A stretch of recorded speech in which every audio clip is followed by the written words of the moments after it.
Welcome, third graders, to our week 28 number talk. We're reviewing multiplication and division strategies through this cycle. Um, so, again, this is picking the strategies that work best for you, and also remembering the strategies don't work best for every number combination. There's certain ones that work better than others. So let's first work through.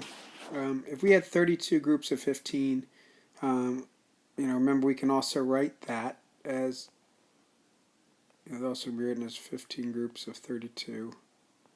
Or we can also just say 15 times 32 or 32 times 15.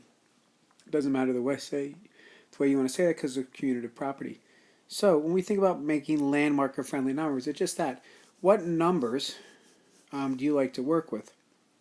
So when I think of that, you may say, well, hey, I'm a big fan of thinking about 15 as 5 plus 5 plus 5.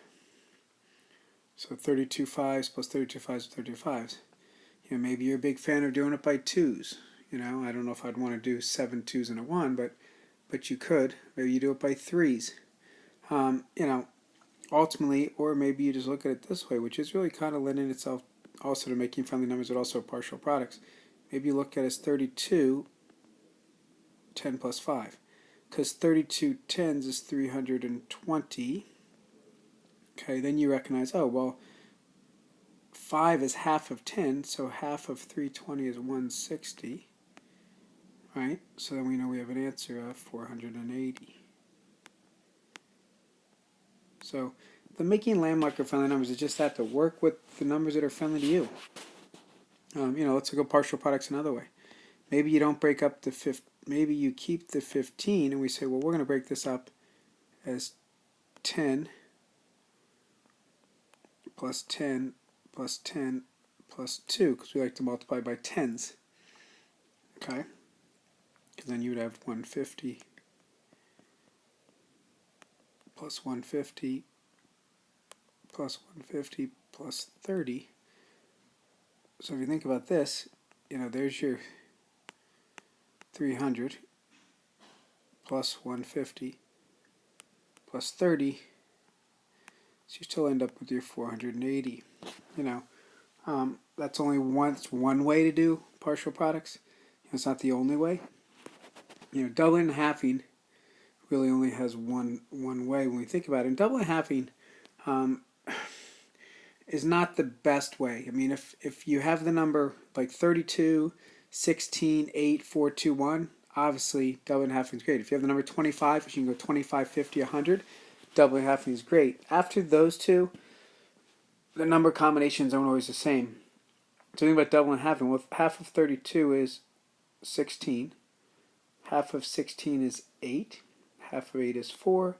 Half of 4 is 2. Half of 2 is 1. So if we thought about that, well, doubling 15, well, now we're going to multiply that by 30. So in other words, 32 times 15 is the same as 16 times 30. If that doesn't ring a bell, then maybe we double this. We think, well, 8 times 60, or 6 times 8 is 48 plus 0, 480. If that doesn't ring a bell, maybe we go to 120. 12 times 4 is 48, so 120 times 4 is 480. Maybe we get to 240, because if we double 240, or we can just say 1 times 480. Either way, we end up with our final solution of 480. Again, because it was 32 we started with, half of 32 is 16, 8, that's doubling and halving works really well. Or if you had a number 25, that also works. Now, sorry, I see there's a parenthesis missing here. If we think about breaking into factors is, well, imagine if we had 2 times 16 is 32.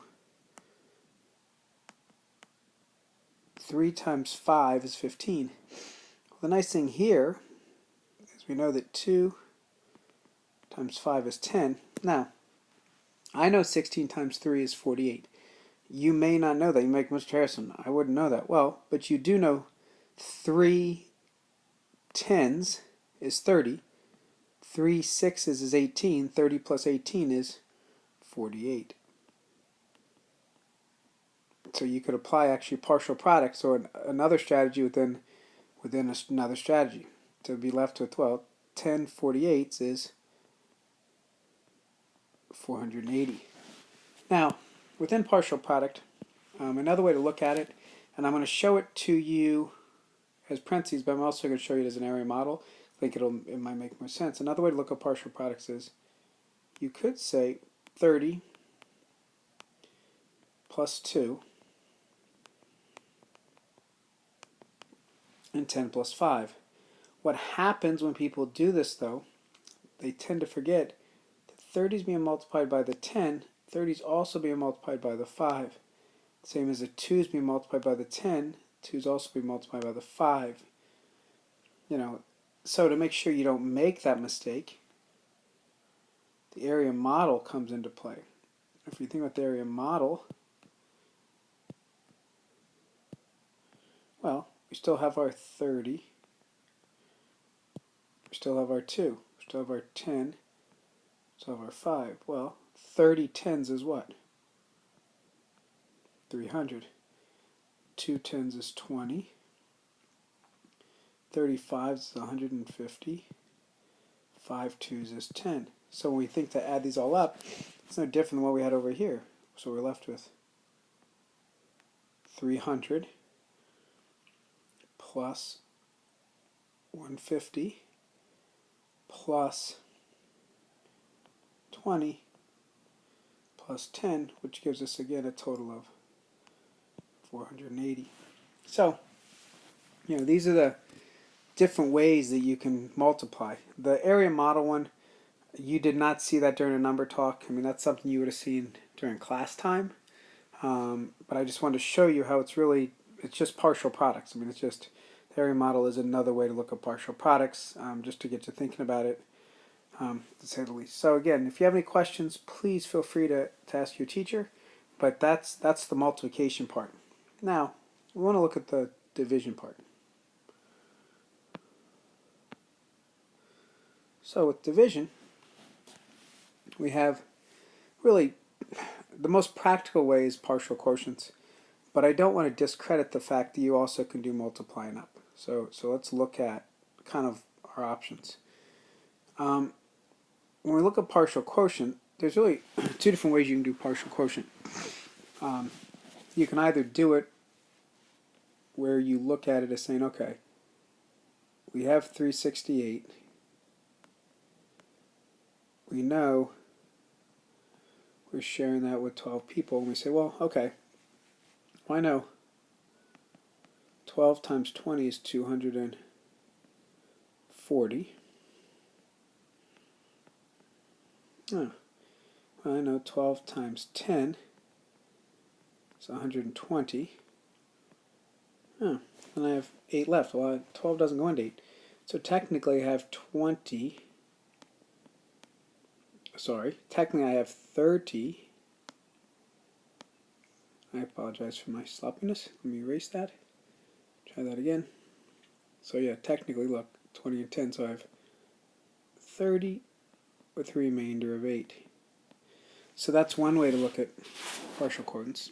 The other way is, I know some of you like to look at it as a unit bar. So you can think about it that way. Well,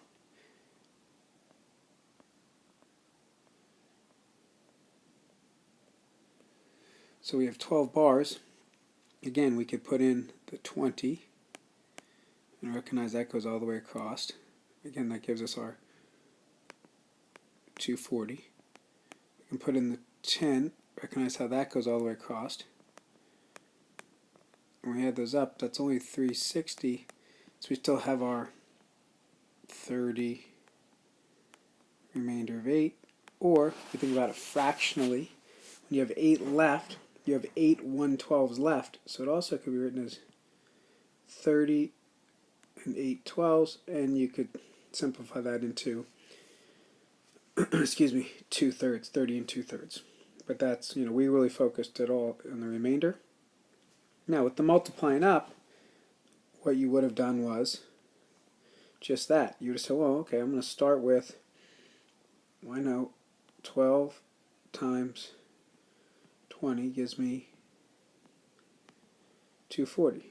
Well, 12 times 10 gives me 120. That gets me to 360. Oh, I still have to add 8 to get to 368. So I'm left with 30, remainder 8. So I know, personally for me, I'd much rather use partial quotients, but I know a couple of you have said you really enjoy multiplying up. Please do the strategy that works best for you with division. And if you have any questions, please ask. Thank you.